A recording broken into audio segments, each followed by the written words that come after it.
Welcome to Namitha news. Madanapalle పట్టణంలో హనుమాన్ శోభయాత్ర ఉద్రిక్తత.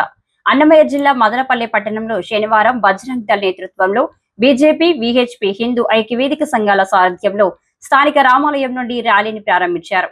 ర్యాలీకి తీసుకున్న అనుమతుల ప్రకారం కాకుండా మరో మార్గంలో వెళ్లడంతో అనుమతి లేదంటూ పోలీసులు హనుమాన్ చాలీసా యాత్రను స్థానిక ఎన్టీఆర్ సర్కిల్ వద్ద అడ్డుకోవడంతో పోలీసులకు బజరంగ్ దళ్ నాయకుల మధ్య వాగ్వాదంతో విహెచ్పి నేత బండి బాలాజీ మరికొందరిని పోలీసులు అదుపులోకి తీసుకోవడంతో ఉద్రిక్తత నెలకొంది. చివరకు ఆందోళనకు అదుపు చేసేందుకు హనుమాన్ చాలీసా శోభయాత్రలో పోలీసులు లాఠీలను జులిపించి అదుపులోకి తెచ్చిన పోలీసులు జిల్లా ఎస్పీ విద్యాసాగర్ నాయుడు, డిఎస్పీ మహేంద్ర ద్వారా ఘటన గల కారణాలపై ఆరా తీశారు. స్థానిక నేతలు కల్పించుకుని అదుపులోకి తీసుకున్న విహెచ్పి నేతలను విడిచిపెట్టిన పోలీసులు